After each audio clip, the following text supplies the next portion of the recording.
Dios. ¿Quién vive, hermanos? Gloria a Dios. Vamos a abrir nuestra Biblia rápidamente, hermanos, en la carta a los Hebreos.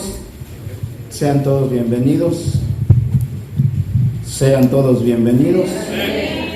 Primera carta, la carta a los Hebreos, capítulo 4, verso 16. La primera carta a los... ¿Por qué estoy diciendo la primera carta? Estoy inventando otra. Pero nosotros no estamos inspirados para escribir, transmitir palabra de Dios por nosotros. Lo que está escrito y así es. Hebreos 4, 16, ¿lo tiene, hermanos? Trate de este momento no caminar. Los niños van a pasar a su clase, pero usted trate de aguantar. No es mucho, una hora. Prepárese para eso. Cuando viene de su casa debe venir preparado para eso, tomar suficiente agua, todo lo que tiene que hacer para ya estar listo y no perderse nada de la palabra de Dios. ¿Cuántos dicen amén, hermanos? Dice en el nombre de nuestro Señor Jesucristo, Hebreos 4, 16, acerquémonos pues confiadamente al trono de la gracia para alcanzar misericordia y hallar gracia para el oportuno socorro. Oremos, hermanos, ore por mí. Recuerde, hermanos, que la Biblia no se puede entender de manera humanamente o con un conocimiento humano, una capacidad humana. Se necesita que el Espíritu de Dios abra nuestro entendimiento, nos dé sabiduría espiritual. Si usted no le pide a Dios que le dé esa sabiduría espiritual, va a escuchar lo que se va a decir, pero no le va a aprovechar de nada. Así que es necesario, hermanos, que nosotros le pidamos a Dios, cada uno, que nos dé entendimiento, que nos dé sabiduría, que nos dé, que podamos recibir esa palabra. Vamos a orar y vamos a pedirle al Señor eso, y ore por mí también para que el Señor me ayude a expresarla de la manera más correcta posible. Oremos en el nombre de nuestro Señor Jesucristo. Padre Celestial, le damos gracias una vez más en esta tarde juntamente con mis hermanos, Señor, porque nos permite estar en este lugar ya disponiéndonos, Señor, para escudriñar su palabra y obtener de ella, Señor, lo que nuestra vida necesita, Señor. Le pido que sea su Espíritu Santo, Señor, quien nos guíe, quien nos dé luz, Señor, quien nos dé entendimiento. Así como aquella vez, Señor, cuando usted andaba con aquellos que iban camino a Emaús, Señor, usted sopló sobre ellos, Señor, y les abrió su entendimiento, Señor. Así también le ruego que abra nuestro entendimiento en esta tarde, Señor, a nuestros amigos, oyentes que nos acompañan en este día, Señor. Yo le ruego que usted también tenga misericordia de ellos, Señor. Abra su entendimiento, Señor, a aquellos que no han entregado su vida a usted. Que usted sea, Señor, quien haga la obra en ellos en este día, Padre. Como se ha dicho ya el día de hoy, Señor, posiblemente mañana no haya otra oportunidad, Padre. Ayúdenos en esta tarde a recibir su palabra, Padre. Denos entendimiento. Le pido que a mí me dé sabiduría, Señor, primeramente que me limpie, que me santifique, Señor, para que pueda ser un instrumento en sus manos y pueda ser de bendición para mis hermanos al exponer su palabra, Señor. Reprenda todo espíritu contrario, Señor. Échelo fuera en el nombre poderoso de Jesús, porque no tiene parte ni suerte, Señor, porque su palabra dice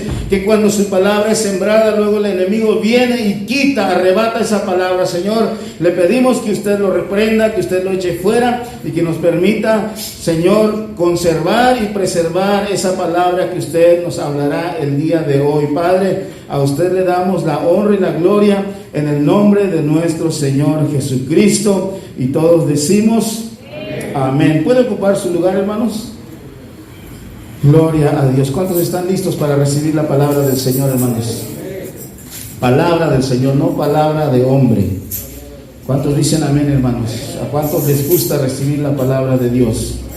Gloria al Señor. Voy a hacer un resumen, voy a tomar un buen tiempo para hacer un resumen, porque con esto de la pandemia hemos dejado, bueno, en mi caso, de compartir lo que estaba compartiendo, y la serie que estaba compartiendo se llama ¿Quién es Jesús de Nazaret? ¿Cómo se llama, hermanos? ¿Quién es Jesús de Nazaret? Porque en Él hemos creído. Nosotros debemos de conocerle a Él porque en Él hemos creído. No es posible que nosotros hayamos creído en un hombre llamado Jesús, que es de Nazaret, y que no sepamos quién es Él. Es imprescindible que nosotros sepamos quién es Jesús de Nazaret. Por eso la serie se llama así, ¿quién es Jesús de Nazaret? Este es el tema número 8 en la serie, y se llama, o vamos a hablar de Jesús como el gran sumo sacerdote. Es el tema número 8 y vamos a hablar de Jesús como el gran sumo sacerdote en la parte número 4. O sea que esta va a ser la cuarta vez que hablamos de Jesús como el sumo sacerdote. ¿Quién es Jesús de Nazaret? Jesús de Nazaret tiene muchos ministerios, hizo muchas labores, tiene muchos títulos, pero uno de ellos es que es el gran sumo sacerdote. ¿Cuántos dicen amén, hermanos? Así que vamos a hablar de Jesús como el gran sumo sacerdote. ¿Y qué tiene que ver con nosotros? Porque de nada nos serviría saber y entender que Jesús es el gran sumo sacerdote si no tiene nada que ver con nosotros. Así que vamos a relacionar ese ministerio de Jesús con nosotros. ¿Qué tiene que ver o cómo me beneficia o cómo me afecta que Jesús sea el gran sumo sacerdote? Gloria al Señor. El resumen es este. En febrero 7, hermanos, de este año comencé esta serie. Ya son 8 meses que han pasado y ya ha sido interrumpida por lo que ya les dije hace un momento. La última vez que compartí esto aquí fue hace 3 meses, así que es necesario hacer un resumen. Usted sabe que a mí me gusta que nosotros entendamos, que esto que aprendemos, hermanos, lo tengamos en nuestra vida presente el resto de nuestra existencia. ¿Para qué? Para que cuando necesitemos esa palabra que es poderosa, que es verdadera, que es fiel, podamos echar mano de ella.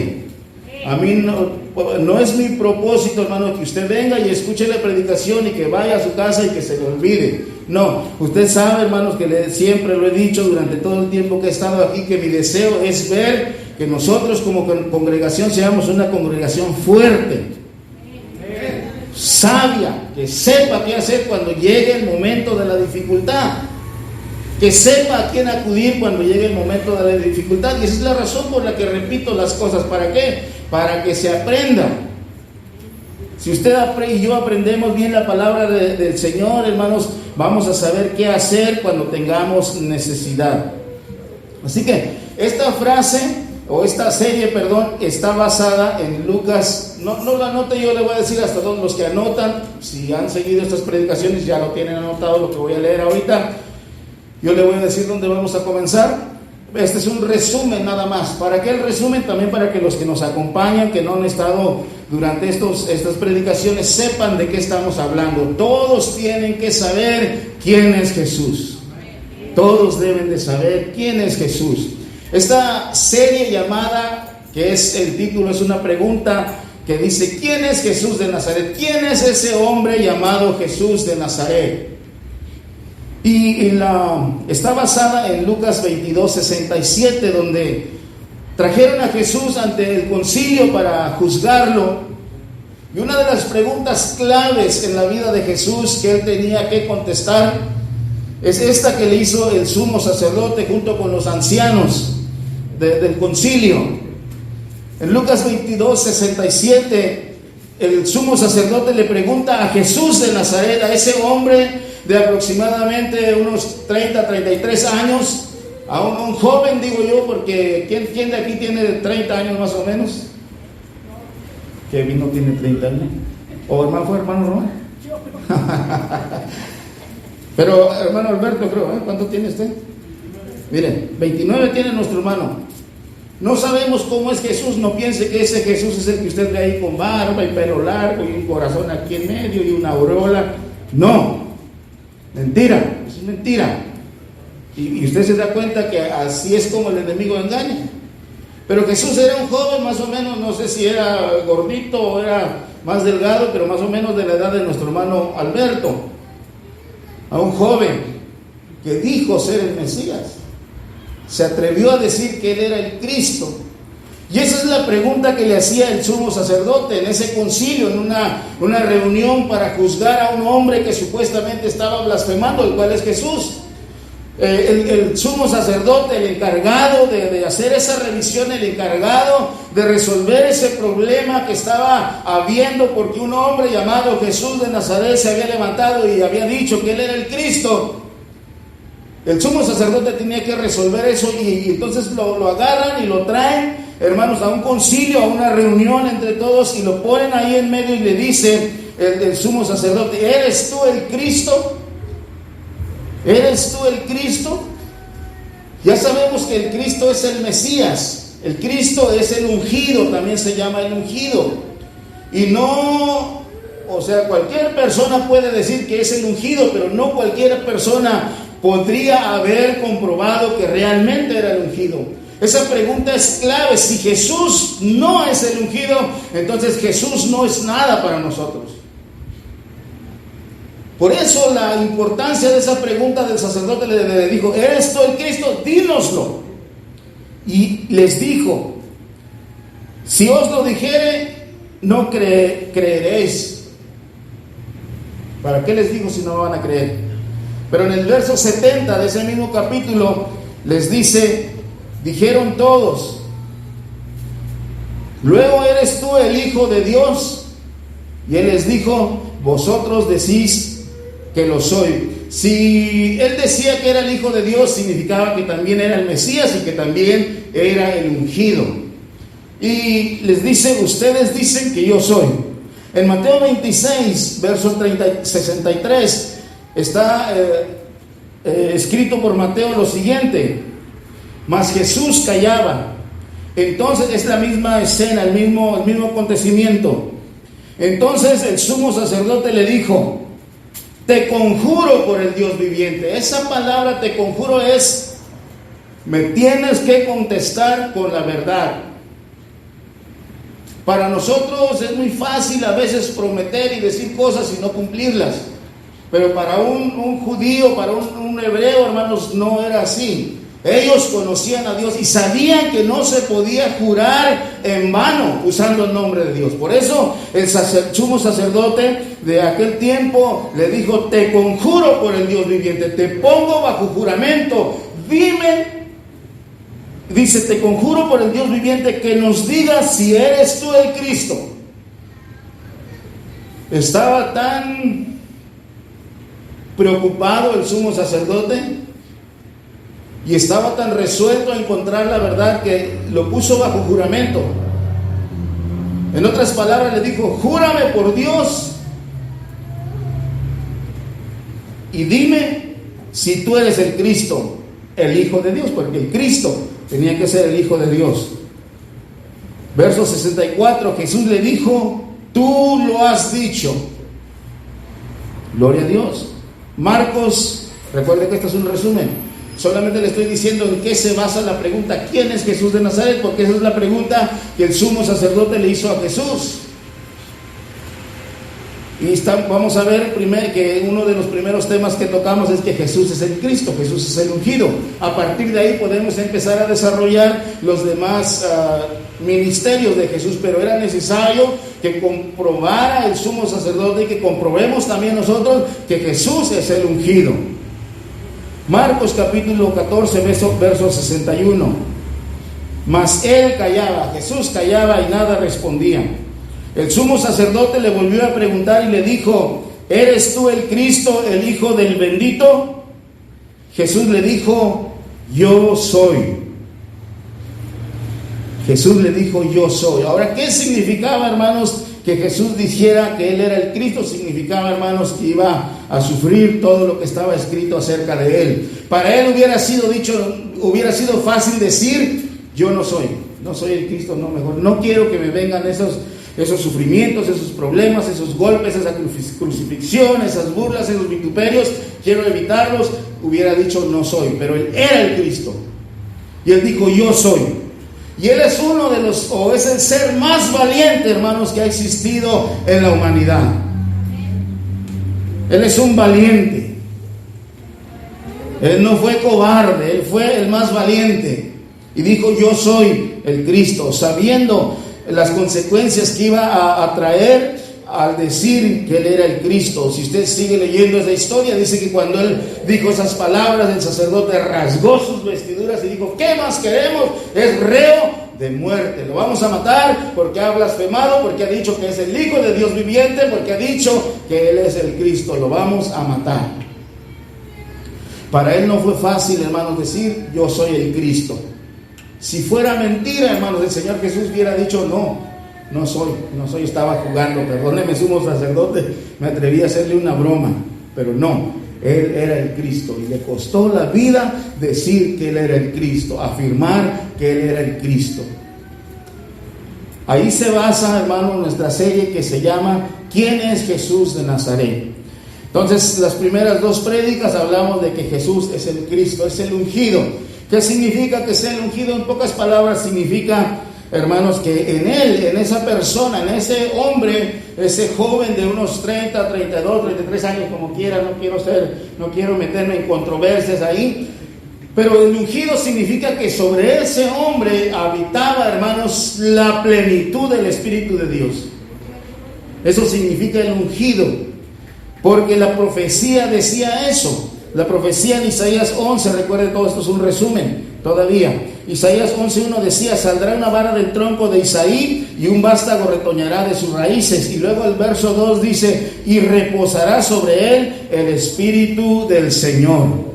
Esa era la profecía. 700 años antes de que Jesús viniera, 700 años antes, hermanos, Dios había hablado y había dicho, hermanos, que iba a venir un hombre, un ser, el Hijo de Dios, el ungido, el Mesías, y que iba a reposar sobre él el Espíritu de Dios. Eso era lo que la profecía había dicho unos 700 años antes de que acontecieran estas cosas. Isaías 61 también decía, recuerda que la Biblia dice que el Espíritu de Cristo estaba en los profetas. ¿Cuántos ya están durmiendo? Recuerdan que la profecía o la palabra de Dios dice que el Espíritu de Cristo, ¿dónde estaba? En los profetas.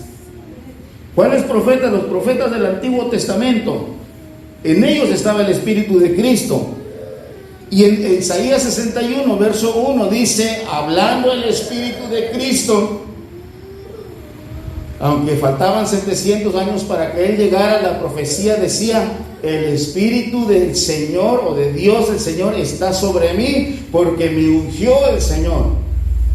En otras palabras, yo soy el Cristo, yo soy el Mesías.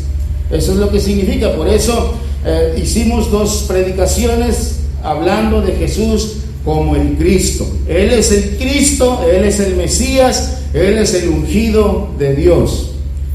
¿Cuántos dicen amén? ¿Cuántos van entendiendo hasta ahí? Es un resumen todavía, hermanos, un resumen. No le hace que me pase el tiempo en este resumen. Si Dios quiere que podamos continuar en otra ocasión, ya tenemos fresco en nuestra memoria lo que estamos estudiando. Y esto que provoque también en ustedes buscar acerca de estos temas tan hermosos que nos dan seguridad. Gloria al Señor.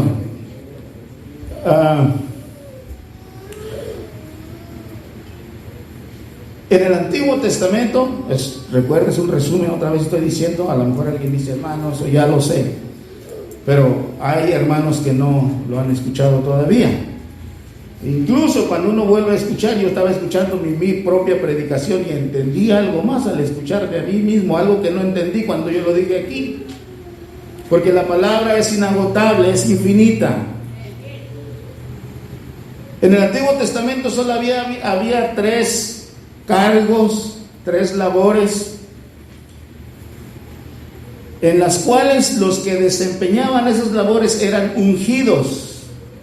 Uno de ellos eran los reyes. Cuando Dios escogía un rey para su pueblo, lo ungía.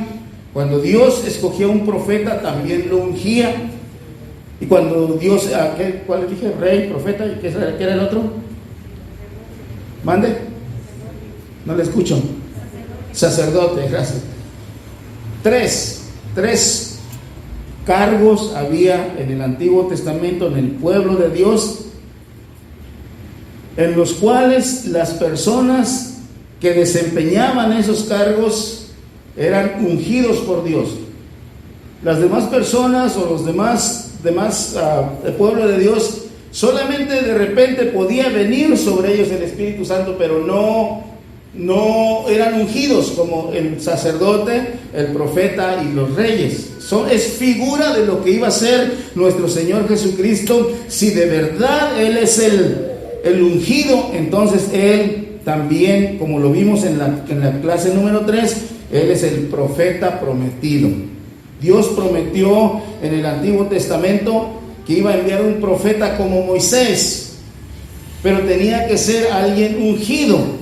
Entonces, si Jesús es el Cristo, si Jesús es el ungido, si Jesús es el Mesías, que es lo mismo, las tres palabras es lo mismo, el ungido, el Mesías, el Cristo es lo mismo, significa lo mismo, nada más en diferente idioma. Pero si Él era el Mesías, si Él era el ungido, si Él era el Cristo, entonces Él tenía el derecho de ser el profeta también. Voy a decir aquí algo que estaba recordando ahora que escuchaba las predicaciones. Jesús es Dios, no hay duda, pero para nada en la Biblia.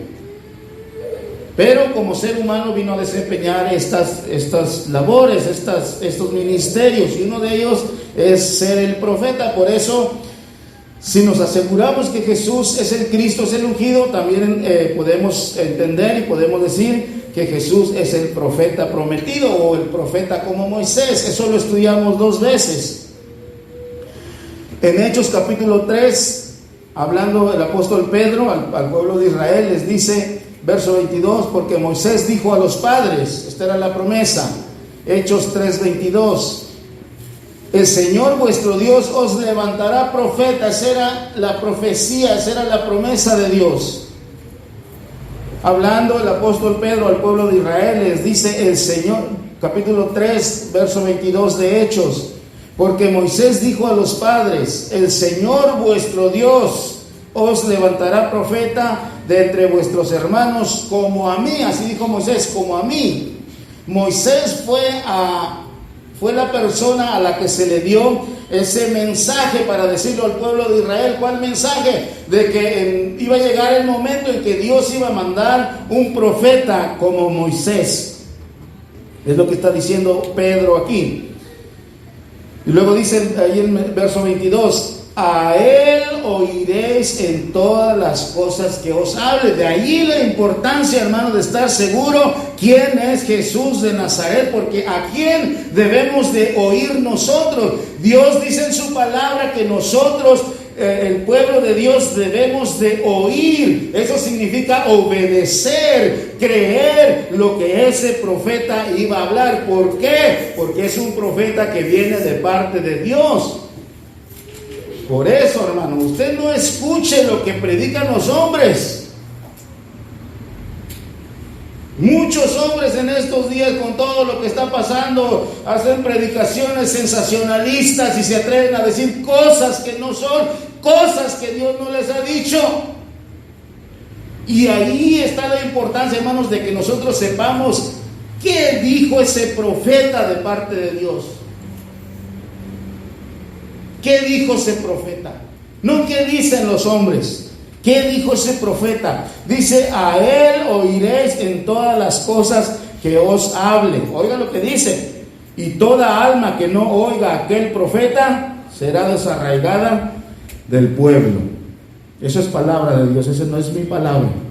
Eso significa, hermanos, que todo hombre, toda alma que no oiga, que no obedezca a ese profeta, dice la Biblia, no lo digo yo, será desarraigado del pueblo. No es parte de mi pueblo, no tiene parte en mi pueblo, dice Dios, porque no ha escuchado a ese profeta que yo envié, el cual es Jesús.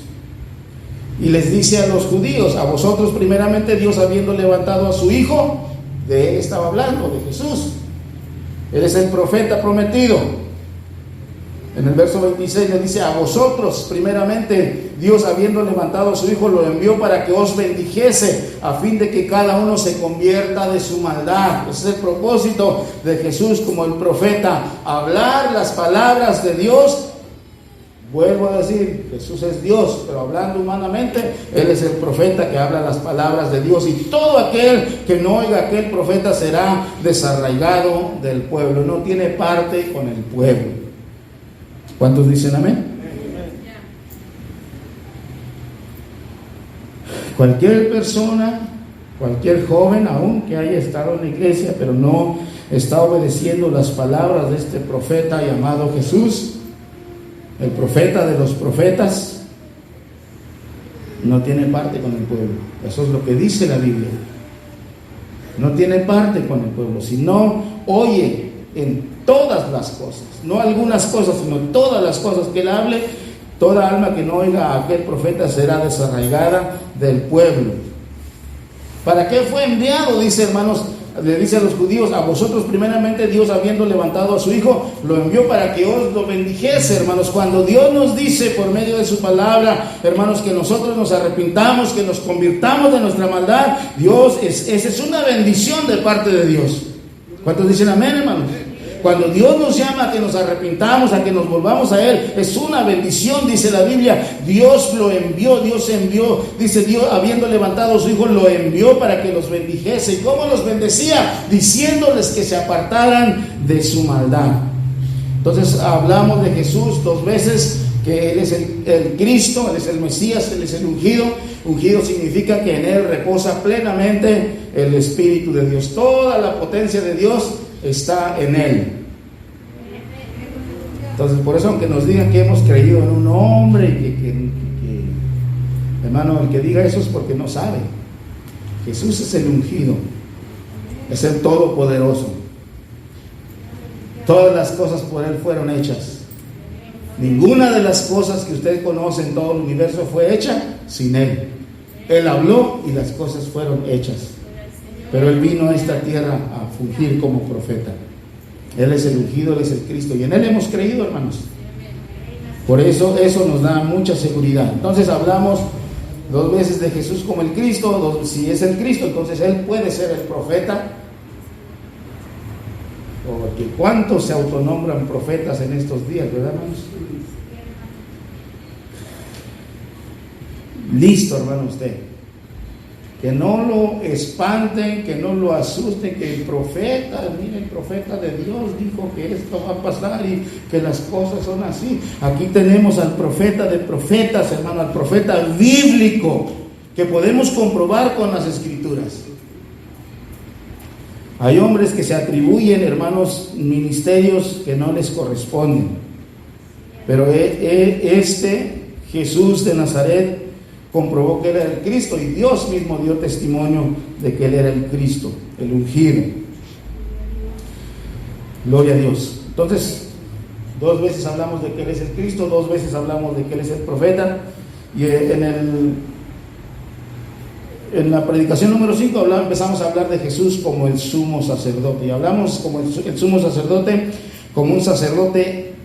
Bueno, déjeme leer Hebreos 2:17. Esa es la primera vez que hablamos de Jesús como el sumo sacerdote, y dice: por lo cual debía ser en todo semejante a sus hermanos, para venir a ser misericordioso y fiel sumo sacerdote en lo que a Dios se refiere. ¿Con qué propósito? Para expiar los pecados del pueblo. ¿Quién vive, hermanos? Cristo vive. ¿Cuántos dicen amén, hermanos? Cristo vive, porque Él vino, hermano. Nosotros le alabamos porque Él vino para expiar nuestros pecados, para quitar nuestros pecados. Gloria a Dios.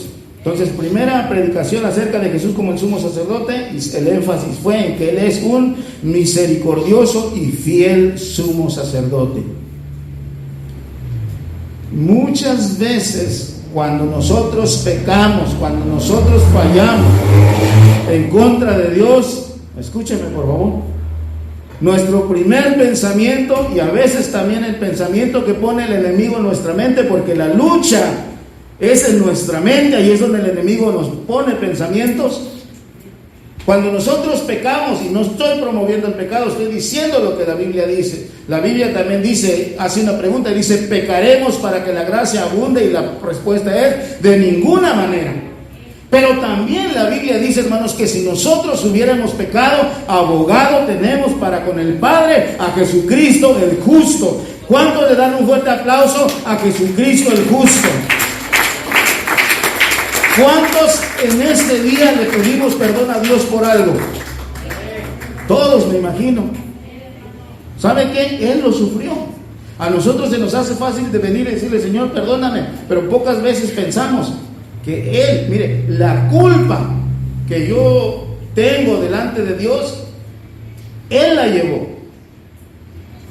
Y eso, hermanos, hace que nosotros seamos vencedores, porque no estamos luchando con nuestras propias fuerzas.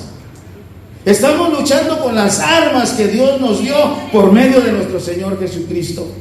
Y uno de los recursos que tenemos si hemos fallado es que podemos venir ante nuestro Señor Jesucristo, quien funge como un sumo sacerdote, pero no cualquier sumo sacerdote, sino un sacerdote misericordioso y fiel, en el que se puede confiar. Por eso Él dijo, al que a mí viene, yo no lo echo fuera. Yo me gozo por eso, hermano, porque sé que soy muy falto delante de Dios. Cada día necesito un fiel y sumo sacerdote que me pueda ayudar en mis debilidades. Y usted puede confiar. No deje que el enemigo, hermano, joven, sobre todo los jóvenes, cuando uno cae en un pecado, cuando uno le falta a Dios, es cuando más debe acercarse a Dios. Y si usted tiene en su mente ese conocimiento que le dice que Jesús es misericordioso y fiel sumo sacerdote, no se aparte de Dios, al contrario, acérquese a Dios.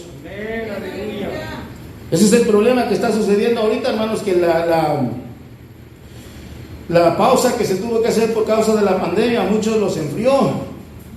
¿Por qué? Miren, todo está aquí, conocimiento de la verdad. Misericordioso y fiel sumo sacerdote fue el énfasis de la predicación número 5. La predicación número 6 volvió a tratarse de Jesús como el gran sumo sacerdote. Y uno de los consejos que nos da la Biblia acerca de Jesús es que lo debemos de considerar. Y esa palabra considerar significa que debemos de pensar en Él detenidamente. Por eso a mí me gusta repetir, porque muchas veces pasamos sobre las Escrituras y a veces me da esta imagen, hermanos, como si usted le corta una naranja para que sus hijos lo coman y simplemente le pasan la lengua y dicen, ya me lo comí, papá, ahí está la basura, cuando la naranja está llena de jugo todavía. A veces así pasamos por la Escritura, pero la Escritura se tiene que meditar. Las cosas acerca de Jesús se tienen que considerar, se tienen que observar, se tienen que meditar, se tienen que entender. Por eso dice Hebreos 3:1, por tanto, hermanos santos, ¿cuántos creen que somos santos? Por la fe somos santos. Eso no lo digo yo, lo dice la Biblia. Somos santos. Somos santos. Vuelvo a decirle, este conocimiento, estas palabras tienen que estar en nuestra mente para que nos fortalezcan, para que nos sostengan cuando vengan los dardos del enemigo. Por tanto, hermanos santos, y luego me gusta mucho eso, me acuerdo, hermano, cuando estaba predicando esto, participantes del llamado celestial. ¿Cuántos se acuerdan cuando pasamos por ahí? Qué bueno que estoy repitiendo, ¿verdad? Participantes quiere decir esto, hermanos. A ver, ¿cuántos son cristianos aquí? Hermana Marcia, usted tuvo un llamamiento del cielo. Y todos los que somos cristianos tuvimos un llamamiento desde el cielo. Eso es lo que dice la Biblia. No lo llamó el gobernador, ni lo llamó el pastor, ni lo llamó la iglesia, ni lo llamó la denominación, ni lo llamó el presidente. Usted, su llamado y mi llamado como hijos de Dios es un llamado que procede del cielo.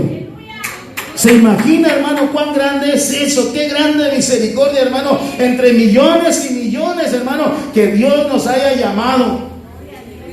Usted tiene un llamado celestial. Usted tiene parte en ese llamamiento celestial. Yo no sé si usted lo cree o no lo cree, pero yo tengo parte en ese llamamiento celestial. No por mí, no porque yo la haya querido, no porque yo la haya deseado, sino porque Dios tuvo misericordia de mí. La Biblia dice que nos escogió desde antes de la fundación del mundo. Eso, hermano, nos tiene que hacer fortalecernos, darnos ánimo, decir: Señor, gracias.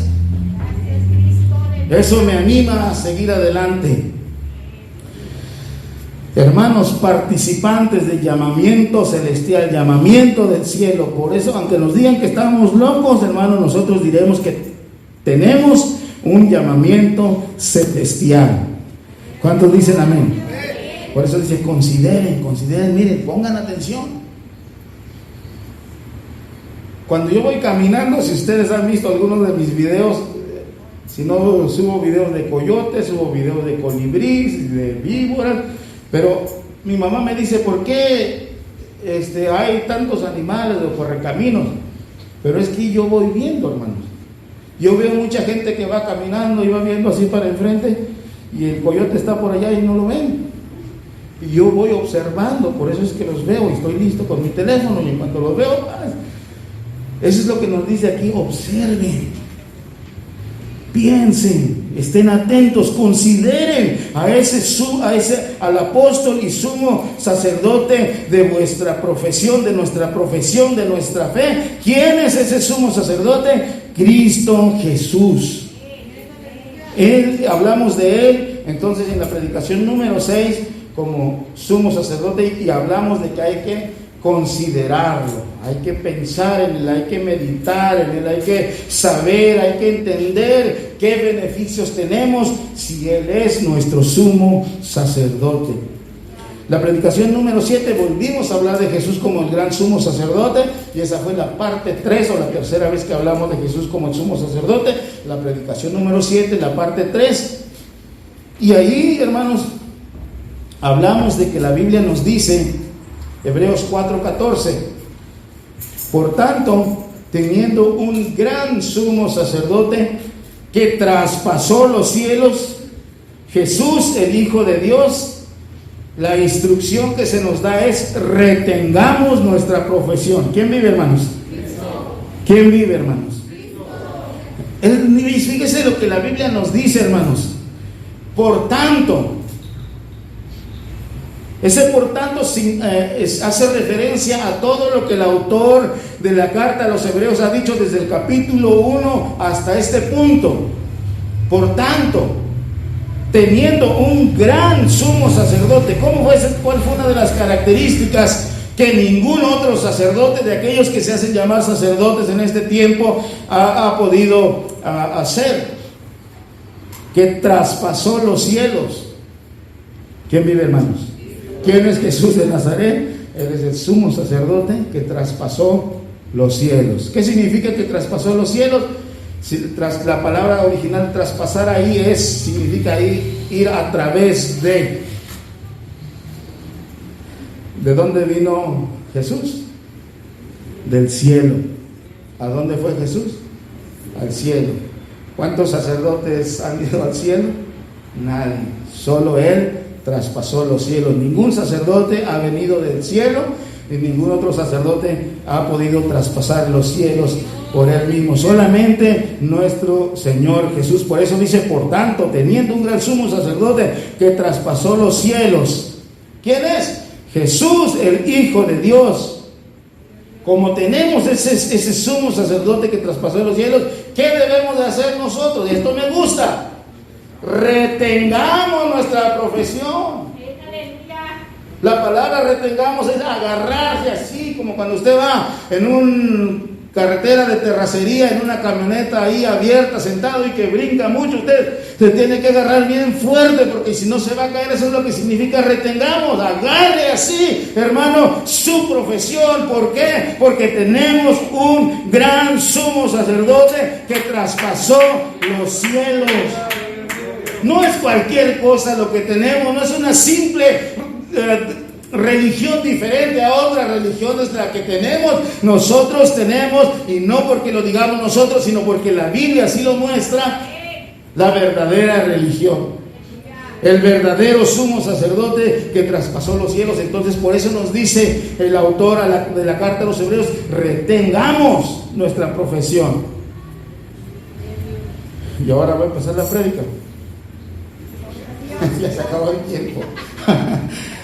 Gloria a Dios. Vamos a empezar un poquito. Tenemos 18 minutos. Pero no importa, hermano. Yo en eso me gozo. Aquí sí me gozo. Aquí perdónenme, pero aquí sí me glorío. Porque es lo que dice la Biblia, ¿verdad? Gloríense en el Señor. No se gloríen en alguna posesión que por ahí tienen, algún logro que tuvieron. No. El que se gloría, gloríese en el Señor.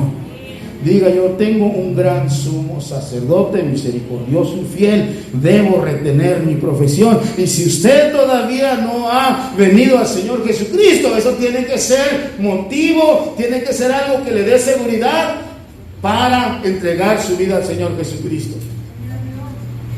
Me acuerdo mucho de la hermana de nuestro hermano Lázaro. Ella dijo: yo quiero conocer de Dios, pero no quiero que me engañen. Dijo: yo quiero que alguien me enseñe, pero que me enseñe la verdad. Dijo: yo no quiero que después de algún tiempo que yo haya caminado, venga alguien y me diga que no es cierto lo que yo creí. Así dijo ella. Y empezamos a predicarle el Evangelio. Y eran lágrimas y lágrimas sentada ahí, comprendiendo la verdad. Comprendiendo la verdad. Confiando en aquel que es fiel y verdadero. Entonces, vamos a empezar un poquito ahí. No crea que voy a tratar de terminar. Vamos a empezar un poquito ahí. Ese fue el resumen. Entonces, esta es la octava predicación y es la número 4, o la cuarta vez que hablamos de Jesús como el gran sumo sacerdote. Vaya ahí a Hebreos capítulo 4, verso 16. Déjenme, sí, verso 16. Desde el 14 vamos a hacer como un pequeño, o empezar desde ahí. Perdóneme, hermano, déjeme hacer un resumen, un recordatorio de por qué se escribió la carta a los Hebreos. Eso es muy importante, hermanos. Es muy importante entender por qué se escribió la carta a los Hebreos. La misma carta a los Hebreos dice, hermanos, que esta carta, el autor, si usted va conmigo, vaya conmigo, hermano, vaya conmigo para que usted lo tenga, y si lo puede marcar o subrayar, lo puede hacer. 13:22, para que vea cuál es el propósito, hermano, porque esto tiene que ver con nosotros, tiene que ver con cada uno de nosotros. Se escribió para los hermanos hebreos, pero también se aplica a nosotros, porque no hay dos dioses, no hay un Dios para los hebreos y otro para nosotros. Simplemente el tiempo de entrada o de acceso a Dios era diferente. Primero fueron ellos, y como ellos lo rechazaron, a este sumo sacerdote lo rechazaron, entonces ahora nosotros tenemos entrada, y ellos están en espera, hermanos, de que entremos todos los que no somos judíos, hebreos, y que entonces también ellos sean salvados.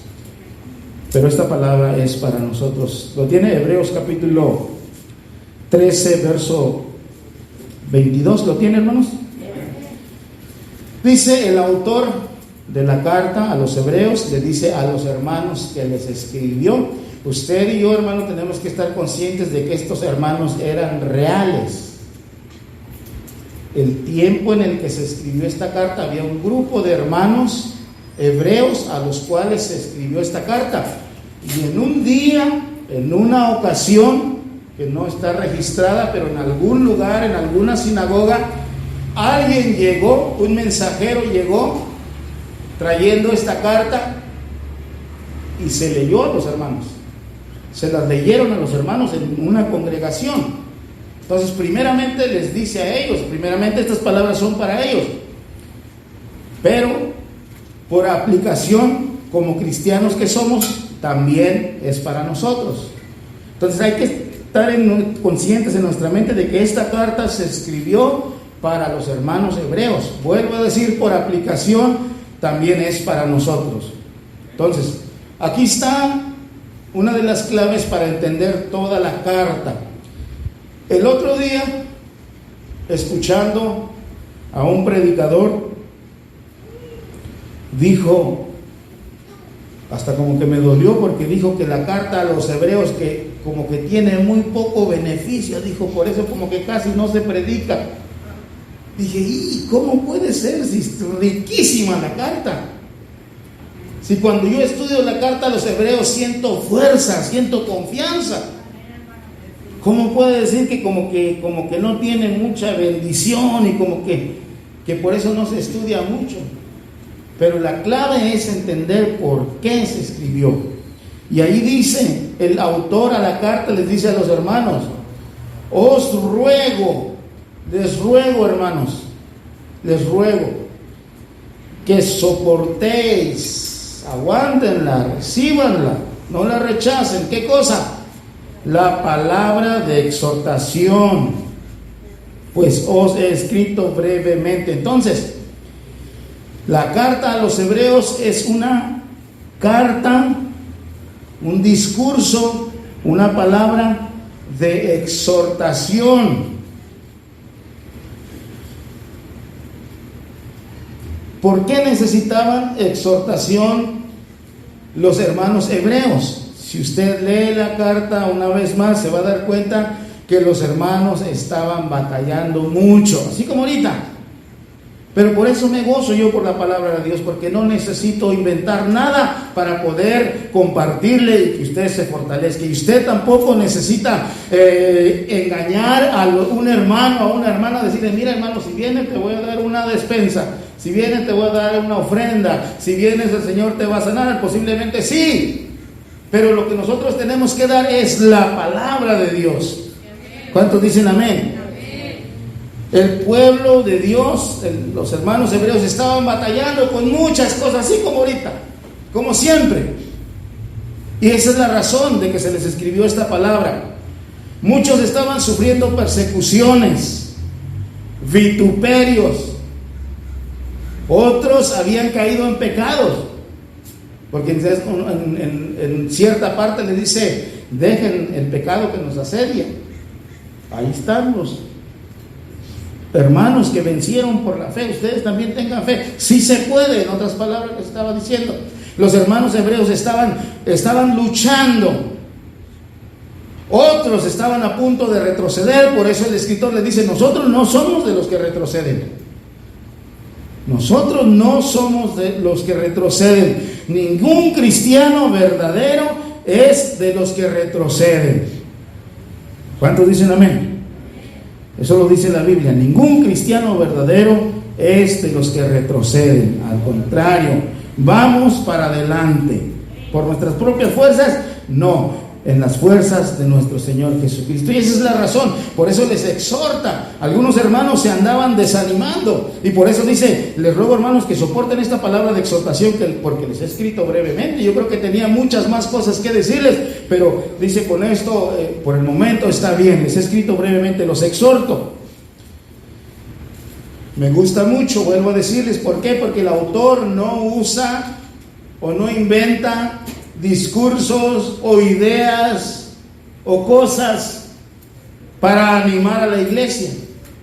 No dice, vengan hermanos, vamos a tener un concierto de música, va a venir el trío fulano, o vengan hermanos, vamos a hacer una comida, y aunque esas cosas las hacemos a veces, pero esa no es la manera, hermanos, de fortalecer a la iglesia.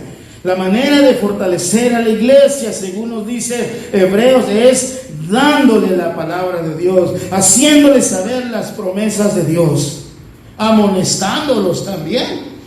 ¿Cuántos dicen amén? Dice esa exhortación. ¿Qué es la palabra exhortación? ¿Qué significa? Exhortar no solamente es regañar, No solamente es amonestar, a la palabra exhortación viene del griego paraklesis y significa también consolar. Entonces podríamos decir, les ruego, hermanos, que soporten la palabra de consolación. Los consoló con la palabra, les dio aliento con la palabra, les dio ánimo con la palabra, aún les suplicó con la palabra. Dijo el apóstol Pablo, a veces los he amonestado aún con lágrimas. Pero nunca inventaron cosas fuera de la palabra de Dios para animar a la iglesia, al pueblo de Dios. Exhortar también significa amonestar, también significa incitar, también significa aconsejar, también significa persuadir, reconfortar. Esta expresión se refiere, ya lo dije, a incitar, a avivar, pero también significa reprender. ¿Cómo? Con la palabra de Dios. Aquí les dice, miren, vean lo que pasó con el pueblo de Israel, cuántos murieron en medio del desierto. No vayan a caer en eso también ustedes. Si usted lee la carta a los Hebreos, está lleno de esas reprensiones, de esos consuelos, de esas persuasiones. También significa inducir y convencer a alguien mediante palabras para que haga o deje de hacer algo. Si los hermanos estaban pecando, le dicen, miren, Dios es un Dios que no tolera el pecado. Ustedes ya lo vieron con el pueblo de Israel, entonces arrepiéntanse. Eso es lo que significa exhortar, convencer a alguien por medio de palabras. ¿Cuáles palabras? ¿Las mías? No, las palabras de Dios. Eso es lo que hizo el escritor de la carta a los Hebreos, citarle las palabras de Dios del Antiguo Testamento. La acción de exhortar se refiere al hecho de hablar a alguien con la intención de convencerlo de algo. En este caso, de que siguieran adelante los hermanos, de que no se desanimaran, sino que siguieran adelante, pero siempre con la palabra de Dios. Significa la palabra exhortar, también significa inducir a alguien mediante argumentos a hacer o dejar de hacer algo. ¿Cuáles argumentos? Vuelvo a la palabra de Dios, argumentos de la palabra de Dios. Si usted lee y estudia la carta a los Hebreos, se va a dar cuenta que el autor constantemente está citando el Antiguo Testamento. ¿Para qué? Para convencer a los hermanos de que no se desanimen, para convencer a los hermanos que se arrepientan si están haciendo algo mal. También significa la palabra exhortación, pedir a alguien con razones y ruegos que haga o deje de hacer algo. ¿Cuántos dicen gloria al Señor, hermanos? Así que Dios nos ayude, hermanos. Fue una pequeña introducción, todavía no entramos a lo que tocaba el día de hoy, pero si en otra ocasión hay otra oportunidad, vamos a hablar de Jesús como el sumo sacerdote, que nos dice, hermanos, por tanto, teniendo un gran sumo sacerdote que traspasó los cielos, Jesús el Hijo de Dios, retengamos nuestra profesión, lo que hemos creído. Pero el énfasis que quería hacer, hermanos, si pudiera haber llegado al punto en este día, es que debemos de acercarnos a Dios. En el verso 16 dice, acerquémonos. Acerquémonos pues, ¿cómo? Confiadamente. ¿Cuántos me están escuchando todavía, hermanos? Vuelvo a decirle, hermano, cuando tenemos problemas o caemos en un pecado, ¿quién vive, hermanos? Vuelvo a decir, hermano, lo que yo quiero es que usted se lleve esta palabra, hermanos. Quiero que se lleven esta palabra, hermano. ¿Por qué? Vuelvo a decir, hermano, yo prefiero advertirle y decirle con la palabra de Dios qué hacer en caso de que tenga un problema, que después me tenga que llamar y me diga, hermano, ¿qué hago? Venga, ayúdeme, ore por mí. Si usted se lleva esta palabra, hermano, usted va a ser fuerte. Sí debemos de ayudarnos unos a otros, pero qué mejor que nosotros podamos ser quienes ayudamos a los hermanos, a que nosotros necesitemos que alguien nos ayude. No porque somos fuertes, sino porque tenemos la palabra de Dios. Por eso dice que si tenemos ese sumo sacerdote que se compadece de nuestras debilidades, entonces cuando fallamos, los hermanos estaban fallando.